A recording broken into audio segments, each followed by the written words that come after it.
हम लोगों की अपनी कंडीशन ये है कि जब ईद आती है ना, बकरा ईद, और किसी ने काट लिया बकरा,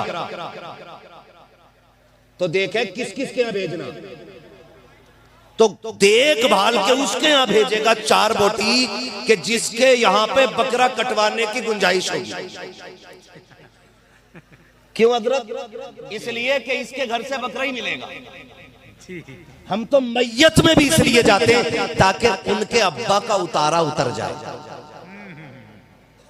जी जी, समझ रहे मेरी बात?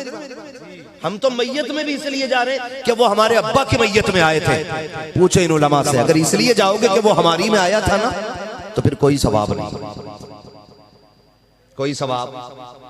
और बकरा ईद पे बकरा उन्हीं के घर भेजना जिनके यहाँ बकरा कटता है, फिर अखलाक नाम की चीज ही कोई नहीं। मैं कहता हूं अगर भेजना ही है ना, तो उनके घर भेजो जिनके बच्चों ने कभी बकरे की बोटियां नहीं देखी हैं, जो कभी बाप से पूछते हैं अब्बा बकरे के गोश्त का जायका कैसा होता है। तलाश कर ऐसे गरीबों को बस्ती के अंदर जिनके बच्चों ने कभी बकरे का गोश्त नहीं खाया। और अगर गोश्त भेजना है, उनके घर न भेजो जिनके घर से तुम्हारे घर आया है, उनके यहाँ भेजो जिनके यहाँ कुर्बानी नहीं हुई है। यही हाल वलीमों का है, यही हाल दावतों का है, यही हाल ईदों का है, यही हाल हमारे यहाँ पे हर एक फंक्शन का है। अब तो लोग बराबरी के लोगों को दावत देते हैं, गरीबों को कोई मुंह लगाने के लिए तैयार नहीं है।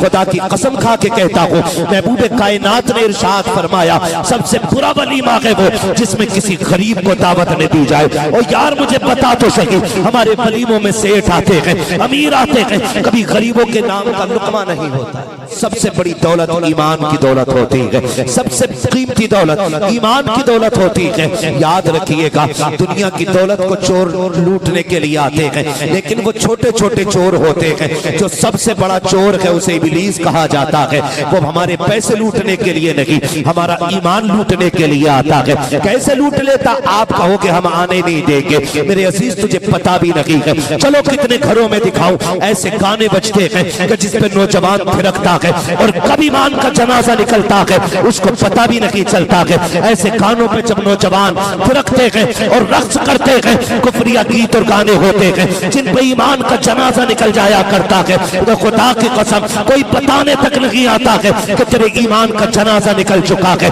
इसी खामोशी से ईमान चुरा के शैतान ले जाता है। नौजवानों मेरे हाथ जुड़े हैं, तुम्हारे आगे हाथ जोड़ के कहता हूँ, तुम्हें खुदा का वास्ता, अगर तुम्हारा मन नहीं लग रहा है तो कानों में लीड लगा करके गाने सुन करके सफर न करना। खुदा तौफीक दे तो नाते कान में लगा लेना, हुजूर के जिक्र की गुफ्तगू लगाना, इसलिए कि मौत का कुछ पता नहीं है। हमने रोडों पे हादसे देखे हैं और ऐसे ऐसे हादसे अल्लाह हर एक को महफूज रखे कि घर से दूल्हा बन के निकले थे, कफन में लिपट करके आ रहे हैं, हजारों हसरतें लेके निकले थे, जनाजे पे लेट करके आ रहे हैं। क्या तुमने नहीं देखा है कि कितनी तमन्नाएं दिलों में होती है, लेकिन सबकी सब 24 घंटे के अंदर कब्र के अंदर दफन होकर रह जाया करती है। न तू 150 साल की जिंदगी लेकर के आया है, न मेरी 500 साल की जिंदगी है, अगर वो भी 1000 बरस की जिंदगी।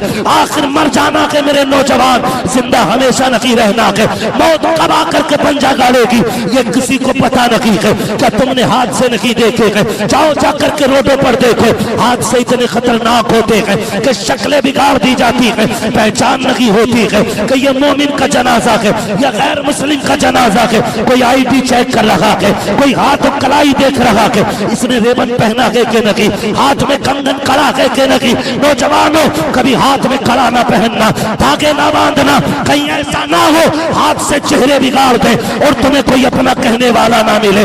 इसलिए कहता हूँ चेहरों पे दाढ़ियां रख लो, अगर रोड पे कितने भी चेहरे बिगड़े ये दाढ़ी के बाल बता देंगे। इसे लावारिस न समझना, ये वो है जिसका काबे वाला भी वारिस है, मदीने वाला। नारे तकबीर, नारे रिसालत, फैज़ाने गौसे आज़म, मसलके आला हजरत, पैगामे हक कॉन्फ्रेंस, हजरत अल्लामा मुफ्ती हम्माद साहब क़िबला। तो भाई एक तो आईडी है, एक आईडी रख लो। टोपी हमारी आईडी है लेकिन ये उड़ सकती है, कुर्ता पजामा हमारी आईडी है लेकिन अब इसको सारे ही लोग पहनते हैं। ये सिर्फ हमारी पहचान नहीं रह गई है, सिर्फ नहीं रह गई है मेरे अजीज, एक आईडी ऐसी बना जो कोई चाह के भी न दूर कर सके, और उसी आईडी को हुजूर की सुन्नत कहते हैं। हुजूर की सुन्नत कहते हैं। भाई ये हालात है हादसों के, कान में लीड लगी है, गाड़ी पलट गई, बंदा खत्म। बताओ अगर गाने सुनते सुनते मौत आ गई तो क्या बनेगा? अल्लाह अल्लाह अल्लाह, मौत आ गई तो क्या बनेगा? फरमाया गया, ये उलमा बैठे, पूरी जिम्मेदारी के साथ कहता हूं, जो बंदा जिस हाल में मरेगा कयामत में उसी हाल में उठाया जाएगा। क्या ही अच्छा हो हमें कुरान पढ़ते पढ़ते मौत आ जाए, हमें नात पढ़ते पढ़ते मौत आ जाए, नात सुनते सुनते मौत आ जाए। फिर जो जनाजा चलेगा ना तो फरिश्ते कहेंगे नात खानी मौत भी हमसे छुड़ा सकती नहीं, कब्र में भी मुस्तफा के गीत गाते जाए। ये आज देखते हैं ना आप, शो से लोग छोड़ते हैं, वो बोलता जिसके अपनी सनत का पता नहीं, क्या बात है, जिसके अपने बाप का पता नहीं वो रसूल पाक पे भोंकता है, और सिर्फ ये चेक करते हैं कि ईमान जिंदा है कि मुर्दा है। मगर मैं सलाम करता हूं हुजूर की उम्मत के नौजवानों को, जब भी हुजूर के लिए बात आई है ना तो जहां दाढ़ी वाला खड़ा होता है ना वहां बगैर दाढ़ी वाला भी खड़ा होता है, जहां जुब्बे साफे वाले खड़े होते वहां पैंट शर्ट वाले भी खड़े होते। दुनिया पहचान जाती है हुजूर से इश्क कुर्ते वाले नहीं, ये पैंट शर्ट वाले भी हुजूर से प्यार किया करते। ये यहाँ आके टूट जाते, यहाँ के टूट जाते हैं कि भाई नहीं निकाल सके इश्क इनके सीने से, और निकालोगे भी कैसे? इश्क की घुट्टी हमें इमाम अहमद रजा ने पिलाई है, निकाल भी कैसे सकते हो? आला हज़रत क्या कहते? वो जो न थे तो कुछ न था, वो जो न हो तो कुछ न हो, जान है वो जहान की, जान है तो जहान है। तो ये हमारा हुजूर से रिश्ता है, रहना भी ऐसा चाहिए, रहना भी ऐसा चाहिए। कितने लोग चाहते हैं मैं हुजूर को देखूं? बता सकते हैं हाथ उठा के? पहले उठा लूं मैं, भाई मैं तो चाहता हूं, सारे ही चाहते हैं बेशक। अल्लाह सबको मरने से पहले हुजूर का मदीना दिखाए और करम करते हुजूर के जलवे की ज़ियारत नसीब फरमा दे। बात कहूं मैं बहुत आम फहम गुफ्तगू कर रहा हूं, बहुत ज्यादा हार्ड अल्फाज वर्ड्स यूज नहीं कर रहा हूं कि भाई आपको मुश्किल हो समझने में, बिल्कुल एक आम तरीके से बात कर रहा हूं। एक बात जानते हो, एक बुजुर्ग थे रसूल नुमा रहमतुल्लाह तआला, उनको कहा ही रसूल नुमा जाता था। क्यों? इसलिए कि जब कोई उनसे कहता था मैं हुजूर को देखना चाहता हूं तो फिर वो हुजूर की जियारत करा दिया करते थे। अल्लाह करे ये बात समझ में आ जाए, वो हुजूर की जियारत करा दिया करते थे। एक दिन उनकी बीवी ने कहा मेरे सरताज, अच्छा ये मसला भी बड़ा मुश्किल है, दुनिया वली मान लेती है, बीवी वली मानने तैयार है, वली को भी नहीं होती।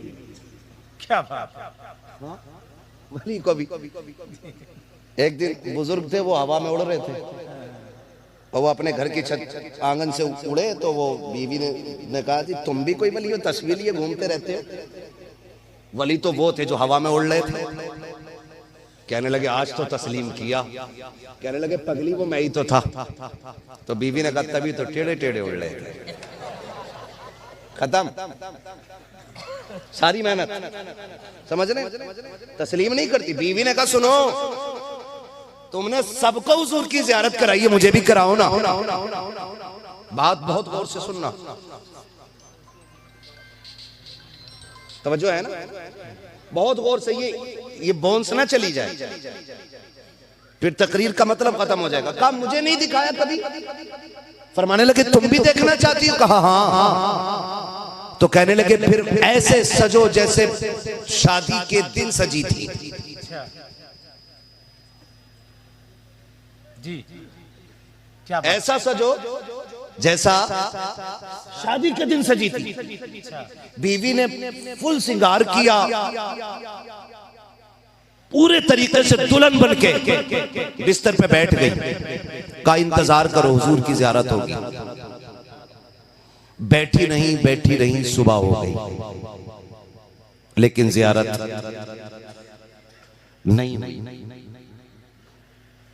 नहीं हुई। तो सुबह शोहर से कहने लगी बिला वजह में तुमने मुझे इतना सजाया सवारा, मुझे जियारत नहीं हुई। ये कहते कहते वो रोने लगी। अगला जब वो दिन आया और आंख लगी तो ख्वाब में हुजूर तशरीफ ले आए। बीवी ने कहा कि जब सजी सवरी थी तब हुजूर नहीं आए। मैं उनके एहतराम में, वो कहा था ना, गलियों को सजाने दो, पलकों को बिछाने दो, किस गली से गुजरेंगे मुस्तफा खुदा जाने। जब मैं सजी सवरी उनके एहतराम में, उनके इस्तकबाल में, तब हुजूर नहीं आए। और जब बिना सजे सवरे सो गई तब हुजूर आए। तो कहने लगे, पगली, उनके इश्क में दिल टूटना जरूरी होता है। क्या बात है, वाह, बहुत अच्छा। जब तक दिल ना टूटे तब तक इस आईने में उनकी तस्वीर नजर नहीं आती। बहुत अच्छी बात, वाह। हम यूं ही बैठे रहे और तमन्ना करें हुजूर नजर आ जाए। मेरे अजीज, ख्वाब ऐसे नजर नहीं आते। कसम खा के कहता हूँ, खुदा वो दिल लाए, कभी मौका मिले उनके नाम पे कभी गिरबान पकड़वा के देख, हुजूर आते हैं कि नहीं। उनके नाम पे गालियां खा के देख, फिर देख हुजूर आते हैं कि नहीं। उनकी याद में रो के देख, फिर देख हुजूर आते हैं कि नहीं। जब दिल टूटता है फिर तसल्ली देने के लिए मदीने से हुजूर आ जाया करते हैं। सुभान अल्लाह, सुभान अल्लाह। हाँ, वो कहा था किसी ने, अगर आंखें मेरी दीदार के काबिल नहीं आका, तो फिर आवाज ही अपनी सुना दो या रसूल अल्लाह। प्यारी बात कही थी। तो फिर आवाज ही अपनी सुना दो या रसूल अल्लाह। हमारी आंखें देखने के लायक नहीं है तो हुजूर आवाज सुना दे। ये काशिफ ने कहा था। मैं अब आपसे कहना चाहता हूँ, हुजूर के लिए कुछ करके देखो। कई बार ना नौजवान लोग कहते हैं, हज़रत मैंने दाढ़ी रखी ना तो मेरे अब्बा कह रहे हैं, अभी से तू दाढ़ी रख रहा, तू अभी से मौलाना बन गया भाई। अब्बा कह रहे, अब्बा कह रहे, अम्मा कह रही, लल्ला ये क्या, अभी कोई उम्र आ गई तेरी। तो निजाम कुदरत है, अल्लाह ने कोई भी चीज वक्त से पहले पैदा नहीं की। ये निजाम है अल्लाह का। बताओ, पैदा होते हैं तो दांत होते हैं कि नहीं? टेंशन में क्यों आ गए भाई? यहाँ कुछ दांत भी होते हैं क्या? नहीं होते। फिर बोले सारे होते हैं कि नहीं? नहीं होते ना दांत। अब बताओ, दांत पहले जमते हैं कि दाढ़ी? दांत जमते हैं ना पहले। जब पैदा होता है बच्चा, दांत क्यों नहीं होते? इसकी बहुत सी हिकमतें हो सकती हैं, अल्लाह के राज अल्लाह ही जाने। लेकिन हम तो ये समझते हैं कि जब लीवर कमजोर होता है ना बच्चे का, तो दांत होते मजबूत गिजा के लिए। अल्लाह ने दांत नहीं रखे कि वही पेट में जाना है जो दांत के लायक ना हो चीज, ताकि लीवर बचा रहे। फिर वक्त निकले, वक्त आया, दांत निकले। अम्मा से पूछो कौन से दांत है? हमारी अम्मी कहती है ये दूध के दांत थे। आपके यहाँ भी यही कहा जाता होगा, क्योंकि कोई ज्यादा फासला, काय के दांत थे? दूध के। वही रहते हैं कि बदल दिए जाते हैं? बोले जोर से, बदले जाते हैं, क्योंकि फिर दूध के टूटे फिर पक्के वाले लगे। ये निजाम कुदरत है। कच्चे दांत जो थे वो कच्ची चीजों के लिए थे, फिर दांत पक्के लगाए गए। ये कब तक काम आएंगे? कहा बंदे ये तब तक काम करेंगे जब तक तेरा लीवर पक्का रखेगा। फिर जब तू 60 के पार जाने लगेगा, 70 के करीब पहुंचेगा, लीवर कमजोर होगा मैदा आपका, कहा फिर हम ये दांत तुझसे ले लेंगे, फिर तुझे मसूड़े देंगे ताकि फिर वैसी चीज खाता कि तेरा मैदा हजम कर सके। इसलिए दांत फिर से तोड़ दिए गए। जब पैदा हुए तो दाढ़ी नहीं थी, दांत निकले तो दाढ़ी नहीं थी, दांत टूटे तो दाढ़ी नहीं थी, फिर दांत निकले तब भी दाढ़ी नहीं थी। जब बंदा जवानी की दहलीज पे कदम रखता है, फिर ये दाढ़ी के बाल निकल के आते हैं। माँ कहती वक्त नहीं आया है, कुदरत ऐलान करती है अभी इसका वक्त शुरू हुआ है, अब तुम जितना चाहो मुंडा दो, हम इन्हें निकालते रखेंगे। जवान मुंडाता रहता है, खुदा जमाता रहता है, ये मुंडाते मुंडाते थक जाता है, दाढ़ी निकलते निकलते नहीं थकती। अब जिद तोड़ दे, दाढ़ी रख ले, इसलिए कि दाढ़ी रखना ये गैरों का तरीका नहीं, मोहम्मद अरबी का तरीका है। और लोग ये कहते हैं दाढ़ी रख ले तो चेहरा अच्छा नहीं लगता। अल्लाह की कसम, अगर दाढ़ी में हुस्न ना होता तो खुदा महबूब के चेहरे पे एक बाल न जमाता। उनके चेहरे पे दाढ़ी ना होती, उनके चेहरे पे दाढ़ी रख के खुदा ने बता दिया अगर हसीन बनना है तो मर्दों को चेहरे पे मुस्तफा की तरह दाढ़ी रखना। नारे तकबीर, नारे रिसालत। पैगाम हक कॉन्फ्रेंस मसल के आला हजरत सरजमीने महदूद कलमी। वाह वाह वाह, रखेंगे दाढ़ी इंशाअल्लाह। बात है, क्या बात अल्लाह सलामत रखे। मैं खड़ा नहीं करूंगा किसी को भी। है। बहुत हाँ, मैं जानता हूं दाढ़ी वही रखेगा जिस पे हुजूर का खास करम होगा। ठीक है ना, रखेंगे इंशाअल्लाह दाढ़ी। शादी से पहले के बाद में, पहले ही बाद में कौन बोला भाई? कोई बात नहीं, मिस्टेक हो जाती है। रखेंगे इंशाअल्लाह दाढ़ी। और नौजवानों एक बात बता दूं, याद रखना, अच्छी बीवी चाहते हो तो दाढ़ी पहले रख लो। जी, और पूरी जिंदगी अगर भूत उतरवाने तो दाढ़ी बाद में रखना। आप कहेंगे मौलवी दाढ़ी की क्या गारंटी है? बताऊं एक बात। अच्छा, कोई लोग ये कहते हैं मौलाना शादी नहीं हुई है।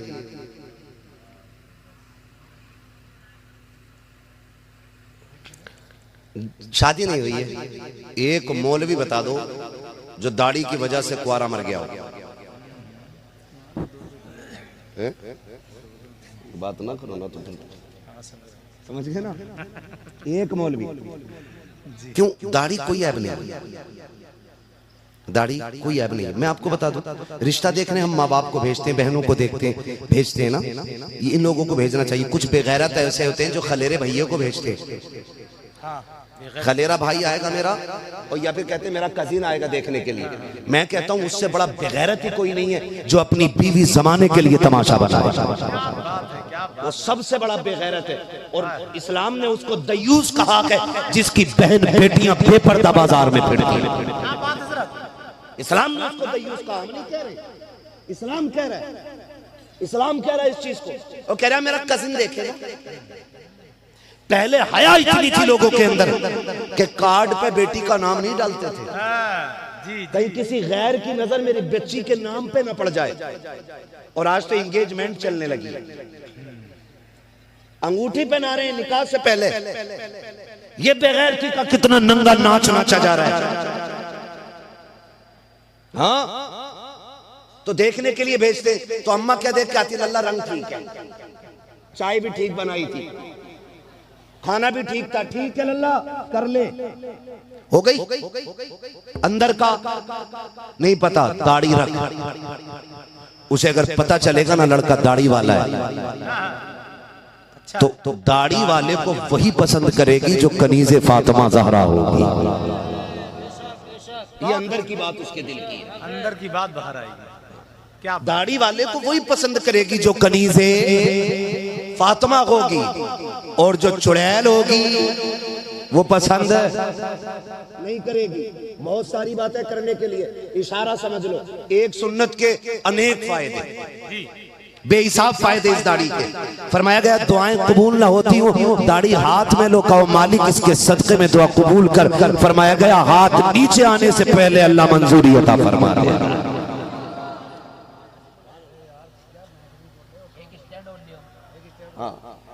तवज्जो है सारे लोगों की? नहीं भैया मैं इसे गले में बांध लूं क्या? बस चलो, तवज्जो है ना सारे लोग? रखेंगे इंशाअल्लाह दाढ़ी। अब क्या कम हाथ हो गए भाई? रखेंगे दाढ़ी इंशाअल्लाह। इंशाअल्लाह। अब अगली बात करने लगा हूं, एक और, वक्त कम रह गया। एक बात हो, दाढ़ी रखेंगे। नंबर 2, रोजी हलाल खाएंगे इंशाअल्लाह। कैसी खाएंगे रोजी? वादा करो कैसी खाएंगे? हलाल। आप कहो साहब मैं कोई जुए में थोड़ी जीत के आया हूं। खाली जुए वाली हराम थोड़ी होती है। जिस नाज की खेती में पैदा होने वाले नाज का उश्र न दिया जाए वो भी हराम।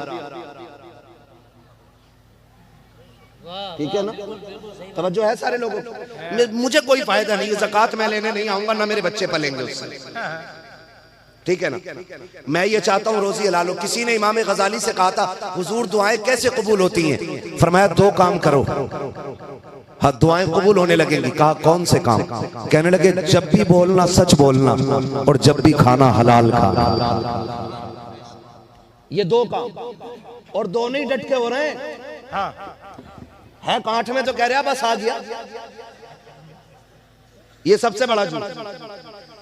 कहां गए थे? अरे कहीं नहीं, कहीं तो गए थे यार, ये तो झूठ हो गया।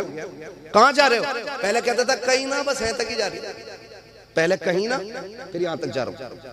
तो ये जिनका पता नहीं चलता, ये वो झूठे जुमले होते हैं जो निकल जाते हैं, ना चाहते हुए भी निकल जाते हैं। होता है कि नहीं? तो ये सबसे ज्यादा हराम। खेती हुई, जब फसल अच्छी हो गई तो कह रहा पता बीज कहां से लाया? तो पंतनगर से लाया।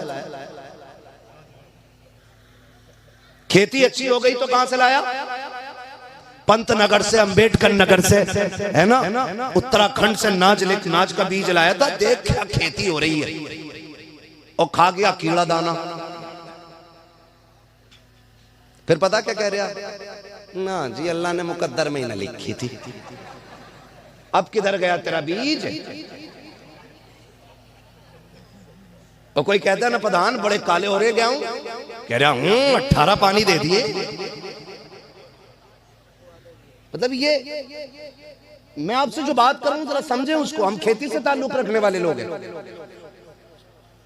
जब बंदा फसल अच्छी देख के कहता है ना ये 18 पानियों का कमाल है, पंतनगर के बीज का कमाल है, उत्तराखंड के खाद का कमाल है ना, तब मशीयत का नकीब कहता है नादान तुझे याद नहीं है, तूने तो एक दाना जमीन में डाला था, उस पे भी पटेला लगा के मिट्टी रख दी थी। आके 8 दिन बाद देखा, 15 दिन के बाद आया, वो एक गेहूं का दाना एक पौधे की शक्ल इख्तियार करके गया। मुझे एक एक बंदा जरा बता दे। मशीयत का नकीब कहता है हमने दाने को कोपल पौधा बनाया, जब वो निकल के आया ना, हमने जमीन का सीना चीर करके उसको निकाला था। इतना नर्म था, अगर तू पैर रख दे तो टूट जाए, चुटकी मार दे तो पत्ता फट जाए। कहता हमारी कुदरत देख, हमने चेले का सीना चीरा, उसके अंदर से पौधा निकाला, तनखा खड़ा था, दिल नहीं लग रहा था। फिर हमने बादे सबा चलाई, हवा के झोंकों से उसको खिलाया झुलाया। फिर जब उसके चेहरे पे खुशकी आई, हमने उसको शबनम के कतरों से धुलना शुरू किया। जब वो भीग गया, फिर हमने सूरज की शुआओं से उसको सुखाना शुरू किया। जब वो रात के सन्नाटे में था, हमने चांद की चांदनी से उसको चमकाया, सितारों से उसका जी लगाया। तू तो घर लेटा हुआ था, कभी हवाओं से हम खिला रहे थे, कभी पौधों को हम धुला रहे थे, कभी बारिश से हमने गुस्ल कराया, जमीन का सीना चीर के हमने निकाला। आज तू कहता है तेरे बीज का कमाल है, वो कहता हमारी मसीहत दे दे। तू तो दाना मिट्टी में डाल के आया था, हमने एक दाने से 7 पौधे पैदा किए, हर पौधे पे एक एक बाल लगाई, और एक एक बाल में 70-70 दाने लगाए। फिर एक एक दाने की सेफ भी दे कि बारिश से सैकड़ों हो जाए।